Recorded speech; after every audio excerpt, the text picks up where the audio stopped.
Donc, je suis Valérie Merge, je travaille à la GRAF Aquitaine, à la Direction régionale de l'agriculture et de la forêt, au service régional de l'alimentation. Et mon service est en charge de la mise en œuvre d'une politique du ministère de l'Agriculture qui est une politique importante, qui est le plan Ecophyto dont je vais vous parler. D'abord, quelques éléments de contexte pour replacer un petit peu dans quelques années en arrière cette politique du ministère qui n'est pas nouvelle, puisque c'est vraiment une volonté politique forte, engagée déjà depuis plusieurs années au travers de différents plans, dont l'ancien plan et le plan interministériel de réduction des pesticides. Puis nous avons eu le Grenelle de l'environnement qui a permis de mettre pas mal de choses à plat et qui a débouché sur ce qu'est actuellement le plan Ecophyto 2018. Nous avons également, qui accompagne en toile de fond un peu cette évolution politique, des évolutions réglementaires, dont la directive européenne de 2009 pour l'utilisation durable des pesticides.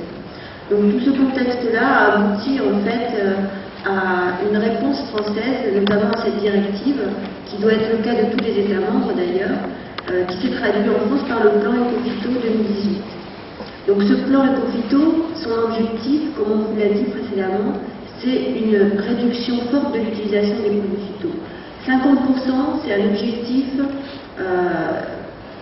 très très important, mais derrière cet objectif chiffré, c'est vraiment une impulsion politique qui est vraiment très très forte. Donc là, il s'agit effectivement de réduire l'utilisation des pesticides, là où c'est possible, le plus largement possible, mais de façon à conserver quand même des moyens d'action qui vont rester indispensables pour protéger les cultures. Le plan Ecophyto, c'est au départ, en 2008, quand il a été annoncé, 8 axes. Un nouvel axe va venir compléter ces 8 axes, qui va plutôt être orienté sur les risques, la prévention des risques vis-à-vis de l'utilisateur. Donc 8 axes, dont un axe entier qui concerne les zones non agricoles. Et les zones non agricoles, ce sont les espaces verts des communes. Il a été demandé à chaque région de décliner cet axe Ecophyto, ces 8 axes Ecophyto, de façon particulière selon l'agriculture, selon l'organisation de chaque région. Donc le 18 mai 2010, donc il y a un peu plus d'un an maintenant, le préfet de région a installé le premier CROSS, qui est le comité régional d'orientation et de suivi du plan.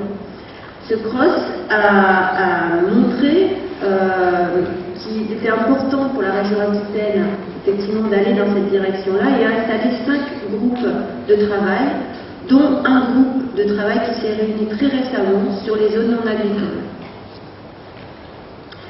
L'axe 7 de ce plan s'intitule « Réduire et sécuriser l'usage des pesticides en zone non agricole » et est important parce qu'il montre la volonté, comme on vous l'a dit tout à l'heure,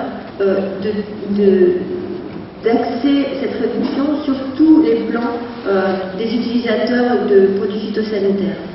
Donc, comme on vous l'a dit, je ne vais pas insister, mais les zones non agricoles représentent peu en termes de tonnage, de vente de produits phytosanitaires, mais ont un impact relativement important sur l'environnement, puisqu'elles sont souvent appliquées sur des zones imperméables.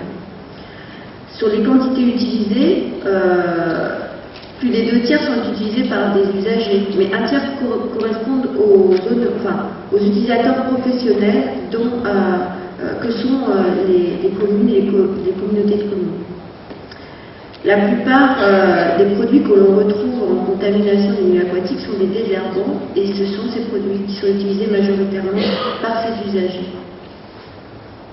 Au niveau national, le plan Ecophyto comporte 3 thèmes prioritaires. Améliorer la qualification des applicateurs professionnels, j'y reviendrai après. Sécuriser l'utilisation des pesticides par les amateurs, donc par la partie non professionnelle, on va dire, et encadrer l'utilisation de ces produits dans des lieux destinés au public. Le 3e thème prioritaire est développer et diffuser des outils de communication, mais pas seulement, des outils aussi qui permettent de gérer, qui sont des outils pour la surveillance du territoire. J'en parlerai aussi un petit peu après. Ces 3 thèmes prioritaires vont être approchés de 2 façons.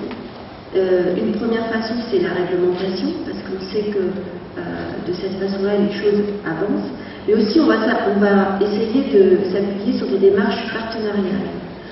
En termes de réglementation, il y a un certain nombre de décrets, d'arrêtés qui sont parus à la fin de l'année 2010, qui concernent l'étiquetage des produits, donc pour une meilleure visualisation pour l'usager, une restriction d'usage de certains produits pour les amateurs, et des exigences concernant les professionnels. Donc ça va être la mise en place de la certification et de l'agrément qui vont voir le jour donc, au milieu de cette année, avec la parution d'un décret mi-juillet de cette année. On a également aussi interdit l'utilisation de certains produits que l'on trouvait préoccupants pour des raisons de santé publique. Et il y a un certain nombre de molécules qui n'ont pas été, dont l'AMM, l'autorisation de mise sur le marché, n'a pas été renouvelée. Concernant les démarches partenariales, au niveau national, elles passent souvent par des accords cadres, soit avec des professionnels, soit avec les jardiniers amateurs, avec les golfs ou avec la SNCF. Ces accords cadres, en fait, c'est un engagement des parties pour aller vers une utilisation durable des pesticides qui se manifeste par une réduction forte de leur utilisation. Au niveau national également, ont été mis en place un certain nombre d'actions d'information et de communication. Nous avons la mise en ligne de 2 plateformes Internet, l'une à destination des professionnels en domaine agricole et l'une à destination des jardiniers amateurs. Donc, là, je vous fais voir les premières pages de ces sites concernant les professionnels. Donc ça, c'est une plateforme technique dont vous pourrez avoir besoin et qui est mise en place par Plantécité. Alors, ce que je n'ai pas dit au début, c'est que le plan Ecophyto est financé quasi à 100%, mais également avec des crédits d'État de fonctionnement, par une redevance sur l'achat de produits phytosanitaires qui est reversée à l'ONEMA, l'Office des milieux aquatiques, et qui permet de financer un certain nombre de ces actions. Donc ça, c'était le site pour les pros, ça c'est le site pour les jardiniers amateurs, disons pour les particuliers, où on trouve un certain nombre d'informations à la fois sur les produits, mais également sur les techniques qui permettent de se passer de ces produits. Au niveau national, un certain nombre de guides techniques dont vous pourrez avoir besoin vont être soit mis à disposition, soit vont l'être d'ici la fin de l'année. C'est le guide de gestion durable des espaces verts, c'est le guide à la décision sur les techniques alternatives au désherbage chimique, c'est les guides techniques de gestion durable des espaces verts, c'est un certain nombre de documents techniques qui vont pouvoir aider à la mise en place de ces nouvelles démarches sur les espaces verts. On a aussi en prévision la création d'un label écologique des espaces verts qui va permettre de compléter un petit peu celui qui existe actuellement, qui est le label EVE, qui sera donc disponible à la fin de l'année. Et il y a un certain nombre de campagnes de sensibilisation et d'information, surtout à destination des particuliers. Vous avez peut-être vu dans la presse récemment un petit enfant déguisé en coccinelle sur une pelouse. Bon, ça fait partie des outils de communication qui sont mis en place dans le cadre des Ecophyto. À côté de ces éléments techniques et de communication, on a aussi également essayé de développer des outils de surveillance des maladies, des ravageurs dans ces espaces particuliers pour permettre un diagnostic précoce et la mise en place de mesures prophylactiques en amont, ce qui évite d'utiliser des produits.